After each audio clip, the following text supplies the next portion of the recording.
기도하심으로 8월 7일 월요일 매일 주심 기도회 시작하겠습니다. 하나님 감사합니다. 우리 안에 하나님을 사랑할 뿐만 아니라 자랑할 수 있는 믿음을 주시고 한 주를 시작하며 또 한 번 말씀 앞에서 예배하게 하신 은혜에 감사를 드립니다. 연일 계속되는 폭염으로 심신이 지치고 어려운 시간을 보내고 있지만 생수의 근원 되시는 하나님을 생각할 때 또 하루를 살아갈 힘을 얻사오니 하나님이 기뻐하시는 모습으로 우리 자신과 사회를 이루어가는 한 주가 되도록 도와주시옵소서. 하나님, 특별히 지난 주말과 또 오늘까지 사랑하는 가족을 먼저 하나님 품에 보내드리고 하나님 나라를 소망하며 장례를 치르는 가정들이 있습니다. 천국 소망을 갖고 살면서도 육신의 헤어짐으로 인한 아픔과 슬픔이 참 큰데 그 허망한 마음 가운데 찾아가 주시고 주께서 친히 위로해 주시기를 소망합니다. 유족분들이 하나님을 붙들고 기도할 때마다 이 땅보다 선명하게 하나님의 나라를 보게 하시고 돌아갈 본향과 그곳에서의 재회를 기다릴 수 있는 믿음을 더하여 주시옵소서. 또한 하나님, 오늘은 정말 오랜만에 케냐 단기 선교팀이 하나님의 마음을 안고 떠나는 첫날입니다. 우리가 기다려온 시간보다 하나님의 기다림이 크시고 우리가 준비한 어떠함보다 하나님이 예비하신 은혜가 큼을 믿사오니 현지에서 만나게 되는 모든 영혼들과 떠나는 대원들뿐만 아니라 이곳에서 중보하며 동역하는 모든 교우들에게까지 살아계신 하나님의 일하심을 보는 시간이 되게 하여 주시옵소서. 일정 중 오가는 모든 걸음을 지켜 인도하여 주시고 한 사람도 아프거나 다치지 않고 영육간에 강건하게 사역을 감당할 수 있도록 도와주시옵소서. 하나님의 복음이 닿는 곳마다 생명이 일어나고 세상이 줄 수 없는 기쁨의 춤이 일어나는 것을 우리가 보게 하여 주시옵소서. 그리고 무엇보다 그곳에서 먼저 섬기시는 선교사님들께서 새 힘을 얻게 하시고 놀라운 비전을 보게 하셔서 스룹바벨을 강건케 하여 성전을 다시 일으키셨던 그날과 같은 회복의 역사를 부어 주시옵소서. 이제 하나님, 오늘 우리에게 주시는 말씀을 듣습니다. 묵상하고 있는 예레미야의 말씀을 통해 우리를 향한 하나님의 타는 마음을 배우게 하시고 마땅히 돌이킬 것을 돌이켜 하나님의 기쁨이 되는 예배자로 살아가게 하여 주시옵소서. 예비하신 심판 속에서도 우리를 향한 사랑과 회복을 꿈꾸시는 하나님의 마음을 우리로 알게 하여 주옵소서. 예수 그리스도의 이름으로 기도하옵나이다. 아멘. 네, 여러분 평안히 주무셨죠? 네, 잘 오셨습니다. 오늘도 하나님께서 저희를 깨우시고 또 예배의 자리로 불러주셨는데 이 말씀 듣고 또 같이 기도하는 시간을 통해 하나님을 만나고 또 누리는 시간 되시기를 바랍니다. 이제 오늘 우리에게 주시는 하나님의 말씀 함께 보겠습니다. 오늘 우리에게 주시는 말씀은 예레미야 16장 1절부터 13절까지의 말씀입니다. 예레미야 16장 1절부터 13절까지의 말씀을 저와 여러분이 한 절씩 교독하시고 마지막 9절은 합독하겠습니다. 여호와의 말씀이 또 내게 임하여 이르시되 너는 이 땅에서 아내를 맞이하지 말며 자녀를 두지 말지니라. 이곳에서 낳은 자녀와 이 땅에서 그들을 해산한 어머니와 그들을 낳은 아버지에 대하여 여호와께서 이와 같이 말씀하시오니 그들은 독한 병으로 죽어도 아무도 슬퍼하지 않을 것이며 묻어주지 않아 지면의 분토와 같을 것이며 칼과 기근에 망하고 그 시체는 공중의 새와 땅의 짐승의 밥이 되리라. 여호와께서 이와 같이 말씀하시되 초상집에 들어가지 말라. 가서 통곡하지 말며 그들을 위하여 애곡하지 말라. 내가 이 백성에게서 나의 평강을 빼앗으며 인자와 사랑을 제함이라. 여호와의 말씀이니라. 큰 자든지 작은 자든지 이 땅에서 죽으리니 그들이 매장되지 못할 것이며 그들을 위하여 애곡하는 자도 없겠고 자기 몸을 베거나 머리털을 미는 자도 없을 것이며 그 죽은 자로 말미암아 슬퍼하는 자와 떡을 떼며 위로하는 자가 없을 것이며 그들의 아버지나 어머니의 상사를 위하여 위로의 잔을 그들에게 마시게 할 자가 없으리라. 너는 잔치집에 들어가서 그들과 함께 앉아 먹거나 마시지 말라. 만군의 여호와 이스라엘의 하나님께서 이와 같이 말씀하시니라. 보라, 기뻐하는 소리와 즐거워하는 소리와 신랑의 소리와 신부의 소리를 내가 네 목전 네 시대에 이곳에서 끊어지게 하리라. 네가 이 모든 말로 백성에게 말할 때에 그들이 내게 묻기를 여호와께서 우리에게 이 모든 큰 재앙을 선포하심은 어찌 됨이며 우리의 죄악은 무엇이며 우리가 우리 하나님 여호와께 범한 죄는 무엇이냐 하거든 너는 그들에게 대답하기를 여호와께서 말씀하시되 너희 조상들이 나를 버리고 다른 신을 따라서 그들을 섬기며 그들에게 절하고 나를 버려 내 율법을 지키지 아니하였음이라. 너희가 너희 조상들보다 더욱 악을 행하였도다.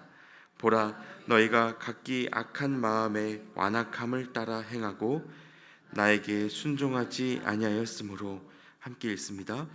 내가 너희를 이 땅에서 쫓아내어 너희와 너희 조상들이 알지 못하던 땅에 이르게 할 것이라.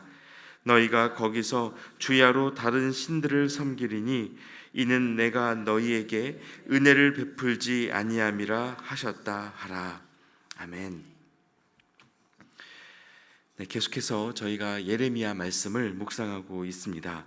하나님께서 예레미야에게 심판의 메시지를 전해주시고 예레미야가 그 메시지를 통해 이스라엘 백성들에게 하나님의 마음을 전해야 하는 그 외로운 싸움을 이어가고 있는데 이 예언자의 삶이란 것이요 단순히 듣고 말하는 일에 종사하는 것이 아니라 그 이상의 삶 자체로 하나님의 마음을 드러내는 일이었습니다. 그가 살아가는 삶으로 하나님의 메시지를 드러내야 하는 삶이었다는 것이죠. 그래서 그 삶을 깊이 살펴보면요 참 쉽지 않습니다.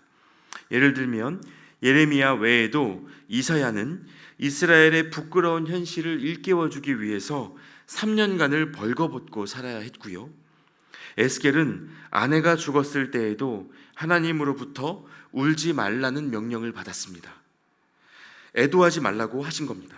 뿐만 아니라 390일 동안은 왼쪽으로만 누워있고 또 40일 동안에는 오른쪽으로만 누워있어야 하는 이 사람의 생각으로는 쉽게 이해하지 못할 기이한 행동까지 하면서 이 예언자의 사명을 감당해야 했습니다.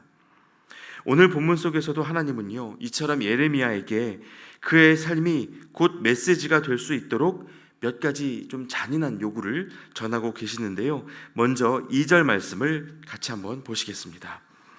2절 말씀에 너는 이 땅에서 아내를 맞이하지 말며 자녀를 두지 말지니라. 여러분, 이스라엘 백성들에게 당시 결혼하지 못하고 아이를 갖지 못하는 것은요 큰 저주로 받아들여졌습니다. 이것은 하나님의 복으로부터 열애가 된 사람, 하나님의 축복을 모르는 사람으로 살아가라는 명령과 다르지 않았습니다. 그러나 이런 명령을 하신 데에는 분명히 이유가 있었죠. 4절 말씀에 또 보시면 그들은 독한 병으로 죽어도 아무도 슬퍼하지 않을 것이며 묻어주지 않아 지면의 분토와 같을 것이며 칼과 기근에 망하고 그 시체는 공중의 새와 땅의 짐승의 밥이 되리라 라고 되어 있는데, 이렇게 이스라엘 백성들에게 임박한 심판이 있었기 때문에 결혼하고 자녀를 낳아도 그들을 돌볼 사람이 없는 그 비참한 상황에 놓일 수 있다는 것이었습니다. 결혼과 출산이 굉장히 일상적인 축복으로 여겨지지만 잃어버릴 축복이고 빼앗길 기쁨이라면 차라리 결혼하지 않고 아이를 낳지 않는 것이 더 나을 거라고 하시는 거죠. 이 젊은 청년 예레미야에게는 참 슬픈 명령입니다. 또 이어서 하나님이 예레미야에게 요구하신 두 번째 명령이 5절 말씀에 이렇게 담겨져 있습니다. 제가 읽어드리겠습니다. 여호와께서 이와 같이 말씀하시되 초상집에 들어가지 말라. 가서 통곡하지 말며 그들을 위하여 애곡하지 말라. 내가 이 백성에게서 나의 평강을 빼앗으며 인자와 사랑을 제함이라. 여호와의 말씀이니라. 자, 요약하자면요, 초상집에 가지 말고 함께 울지도 말아라 라는 명령입니다. 이스라엘 백성들에게 위로를 전하고 평강을 전하는 일에 더 이상 참여하지 말라는 말씀이죠. 그리고 이제 마지막으로 세 번째 명령이 8절 말씀에 있는데요, 8절 말씀에 보시면 너는 잔치집에 들어가서 그들과 함께 앉아 먹거나 마시지 말라, 이렇게 말씀하십니다. 조금 전에는 초상집에 가지 말라고 말씀을 하셨는데 이제는 잔치집도 가지 말아라, 이렇게 말씀하십니다. 결혼하지 말고, 아이를 갖지 말고, 상갓집에 들어가서 위로하지 말고 잔치집에 들어가서 같이 기뻐하고 앉아있지 말아라. 함께 울지도 말고 함께 웃지도 말라는 것입니다. 여러분, 정리하자면 이 세 가지 명령은요, 예레미야를 철저히 홀로 두게 하시는 말씀입니다. 가장 가까이에서 기쁨이 되고 힘이 되어줄 가족조차 두지 않게 하시고, 이웃을 위해서 울거나 웃지 못하게 하셔서 이 세상에 예레미야 한 사람밖에 남지 않은 것처럼 살아가라는 명령입니다. 그런데 여러분, 이 명령이 정말 하나님의 본심에 맞는 명령일까요? 여러분, 하나님이 사람을 지으셨을 때 에덴의 모든 것이 아름답고 하나님 보시기에 좋았지만 딱 한 가지 하나님이 보시기에 좋지 않았던 것이 있었습니다. 그게 무엇입니까? 아담이 홀로 있는 것. 그것만큼은 하나님이 보기에 그렇게 좋지 않으셨다고 말씀하셨습니다. 그래서 하와를 지으셔서 사람이 서로를 의지하고 위로하고 함께 부대끼는 인생을 살게 하셨습니다. 하나님 앞에서 살아가는 사람이 서로 간의 관계 안에서 하나님의 사랑과 돌봄을 배우고 또 실천하도록 하셨던 거죠. 그래서 예수님도 이 땅에 계실 때 아주 직접적으로 말씀하시기를 우는 자들과 함께 울고 기뻐하는 자들과 함께 기뻐하라고 말씀하지 않으셨습니까?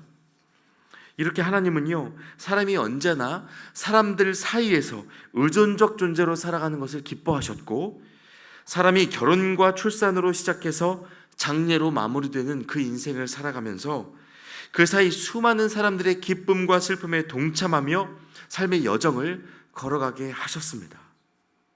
그러니까 오늘 예레미야에게 주고 계시는 이 본문 속 명령들은요, 이런 하나님의 본심을 정면으로 거스르는 삶이라고 할 수 있습니다. 그런데도 왜 이런 무리한 명령들을 선지자들에게 주셨던 것일까? 여러분, 간단히 말하자면요, 이스라엘 백성들이 우상을 숭배하고 하나님을 떠날 때 하나님이 겪으셨던 그 마음, 자기 자녀와 백성을 잃어버린 그 하나님의 마음에 선지자들이 동참해 주기를 원하셨기 때문입니다. 예언자들 입장에서는 너무 잔인하고 안타까운 일이지만 그 안타까움보다 더 큰 슬픔과 절망이 하나님께 있다는 것을 드러내기 위한 특별한 장치였던 것이죠. 여러분, 그래서 신앙이란 건 하나님과 같은 마음을 품는 것이라고 할 수 있습니다. 하나님이 사랑한다 말씀하시는데 뭐 이런 사람을 사랑하세요 하거나, 하나님이 그건 아니라고 하시는데 이 정도는 괜찮아요 하는 것이 아니라 매 순간 하나님 보시기에는 어떠한지 묻고 그 하나님의 마음에 공감하며 살아가는 것입니다. 하나님께 공감한다는 말을 조금 더 구체적으로 풀어보자면요, 하나님 보시기에 좋은 상태로 서로와 세상을 지키고 세워가는 것을 말합니다. 그런데 오늘날 우리 현실이 어떻습니까? 여러분, 요즘 너무 더우시죠? 전 세계적으로 폭염 경보가 이어지고 있고요, 얼마 전 유엔 사무총장은 지구 온난화 시대가 끝났다고 말을 했습니다. 더 이상 온난화라는 말이 적합하지 않다는 것이고 이미 지구가 펄펄 끓는 상태에 놓였다는 것입니다. 20세기 이후 100여 년간 사람들이요, 그 이전 수천 년간의 인류가 사용한 것보다 비교할 수 없을 정도로 많은 자원을 불태웠다고 하는데 그 결과 이 지구가 자정 능력을 상실해가고 있습니다. 잔잔하던 물이 100도를 넘어서면 갑자기 거품을 일으키며 끓는 것처럼 어떤 그 분기점을 넘어섰고요. 하나님 보시기에 좋은 상태를 지켜내지 못했던 그 결과를 오늘날 우리가 온몸으로 맞이하고 있습니다. 이 시대 사람들의 마음은 또 어떻습니까? 미국의 총기 난사 사건들을 남의 나라 뉴스로만 보던 우리가 이제는 반복되는 칼부림 사건들로 거리를 편하게 걷는 것조차 못하는 그런 시대가 된 모양새입니다. 많은 사람들의 마음이 황폐해져 있습니다. 예레미야는 이 가슴 아픈 하나님의 명령에 순종하느라 결혼하거나 출산하지 않았고 잔치집 초상집에 가고 싶어도 가지를 못했는데, 오늘날 우리는요, 하나님의 명령이 없어도 결혼과 출산을 거절할 수밖에 없는 시대를 살고 있고요, 남의 기쁨과 슬픔에 무감각한 채 홀로 살아가는 것을 인생의 대안으로 여길 만큼 각박한 시대 속에 있습니다. 많은 사람들이 이미 분리된 존재로 살아가고 있다 보니 결혼하지 말아라, 잔치집 가지 말고 초상집 가지 말아라, 이렇게 하나님이 명령하실 필요가 없습니다. 어차피 알아서 안 가는 시대입니다. 예레미야 시대에 비추어 보면요, 여러분, 오늘날 우리는 지금 스스로 심판에 이른 세상 속에 있다고 해도 과언이 아닙니다. 스스로 심판 속에 있는 세상입니다. 그래서 여러분, 이제 우리는 하나님 앞에서 질문해야 합니다. 하나님이 말씀으로 우리를 깨우실 때 돌이킬 수 없는 때가 오기 전에 하나님께 물으며 이 걸음을 걸어가야 합니다.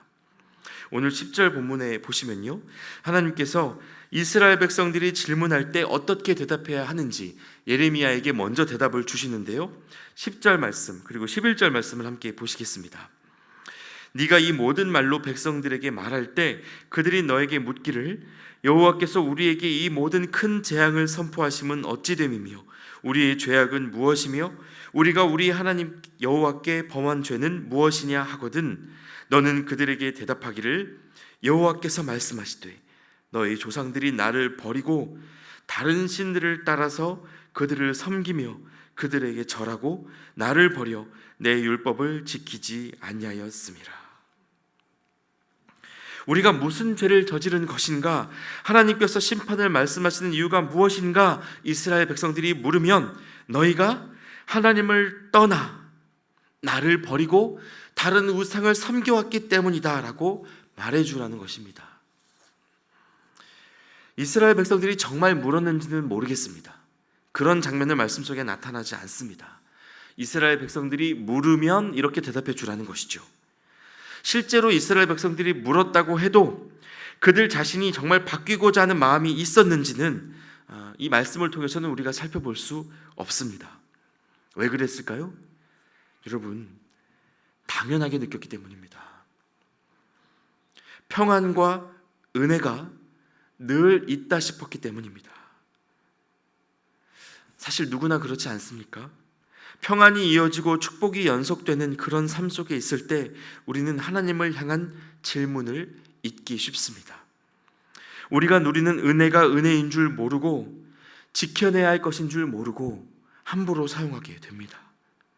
하나님이 우리에게 당연히 복 주셔야 하는 것처럼 살아가게 되는 것입니다. 그럼 언제 하나님 앞에 엎드립니까? 당연하게 여기던 축복이 깨져나갈 때입니다. 선풍기 하나로도 충분히 여름을 나던 시절이 있지 않았습니까? 저는 8, 90년대의 그 풍경을 생생하게 기억하고 있습니다. 흉악범죄를 걱정하며 다니지 않아도 될 만큼 서로 간의 정이 살아있던 시절이 있었습니다. 그 평안이 깨지고 사라져 가니까 위기감이 느껴지고 또 기도하게 되지 않습니까? 여러분, 이러한 때에 우리가 멈추어 기도해야 할 것들이 있다는 것입니다. 오늘날 우리의 기도가 하나님의 심판 앞에서 늦은 기도가 되지 않았으면 좋겠습니다. 오늘날에라도 우리가 함께 기도할 수 있으면 좋겠고, 이 시대 사람과 세상을 바라보시는 하나님의 마음을 품고 살아갈 수 있으면 좋겠습니다. 그리고 우리 그리스도인들이 어떻게 살아가야 하는지 고민하며 새로운 삶을 감당해낼 수 있으면 좋겠습니다. 본문 속 이스라엘 백성들은요, 평안을 당연하게 여기고 하나님과 상관없는 인생 성공에 목매고 살았습니다. 그러다 어떤 결과를 맞이하게 됐는가? 13절 말씀에 정리가 되어 있는데요, 13절 말씀 함께 보시겠습니다. 내가 너희를 이 땅에서 쫓아내어 너희와 너희 조상들이 알지 못하던 땅에 이르게 할 것이라. 너희가 거기서 주야로 다른 신들을 섬기리니 이는 내가 너희에게 은혜를 베풀지 아니함이라 하셨다 하라. 여러분, 이 말씀 속에요, 하나님이 주시는 심판의 결론이 무엇인지 잘 살펴보시면 좋겠습니다. 심판의 내용이 뭡니까? 알지 못하는 땅에 가서 주야로 다른 신을 섬기게 될 거라는 말씀입니다. 다른 신을 섬기게 될 것이다. 이스라엘 백성들이 하고 싶어하는 걸 못하도록 가로막는 심판이 아니라 그들이 늘 하던 대로 마음껏 우상을 섬기게 하는 심판이란 말입니다. 그러니까 여러분, 하고 싶은 대로 두시는 게 심판입니다. 이건 마치 하나님이요, 그래 나는 빠질 테니 하나님 없이 너희 마음대로 잘 살아가 봐라 라고 말씀하시는 것과 같습니다. 하나님이 주시는 심판의 핵심이 무엇인지 이 말씀에 잘 드러나는데, 여러분, 바로 하나님의 부재가 심판입니다. 우리가 잘못된 길로 가도 더 이상 하나님이 개입하시지 않는 것이죠. 인간의 소원대로 욕심대로 갈 때 이 별일 없이 흘러가는 것을 사람들은 평안이라고 착각합니다. 그러나 그렇지 않습니다. 살던 대로 사라지는 것, 이것이 심판입니다. 습관대로 살아도 아무 일도 일어나지 않는 것, 여러분, 이것이 심판의 핵심입니다. 우리가 그저 세상에서의 평안을 구하고 세상에서의 성공을 구하며 내 욕심을 따라 달려가는 동안 아무 일도 일어나지 않는다면, 여러분, 어쩌면 우리는 이미 심판 아래에 있는 것인지도 모릅니다. 그러므로 여러분, 차라리 자주 멈추어 서실 수 있기를 바랍니다. 하루를 사시는 동안 틈틈이 기도하기 위해 멈추고, 말씀 보기 위해 멈추고, 누군가를 섬기고 돕기 위해 멈추고, 또 환경을 정돈해서 나 다음 사람이 머물기 좋은 곳으로 바꾸어 가기 위해 멈추는 그런 삶을 살아가실 수 있기를 바랍니다. 그리고 혹 예기치 못한 때에 멈추어 서야 할 일이 생긴다면 그 또한 은혜의 부름인 줄 아시기 바랍니다.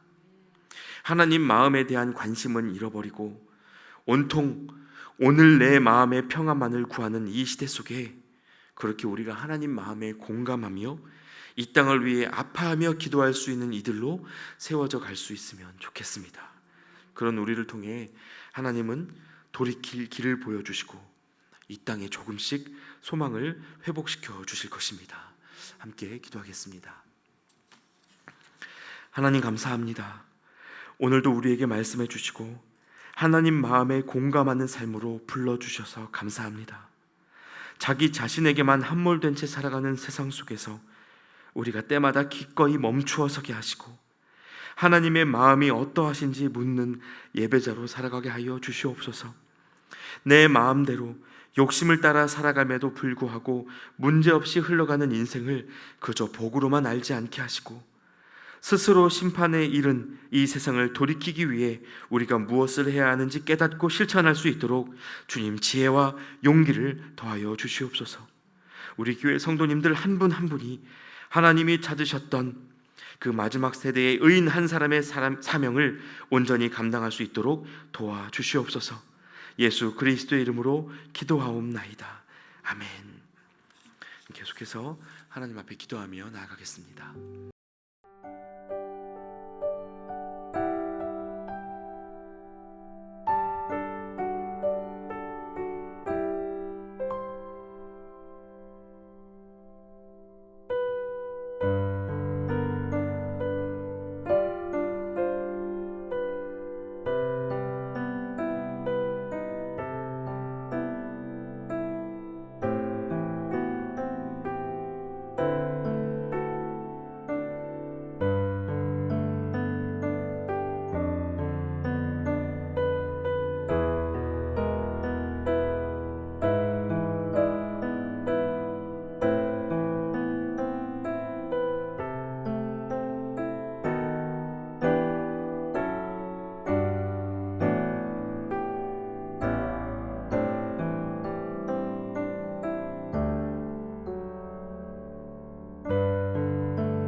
감사합니다.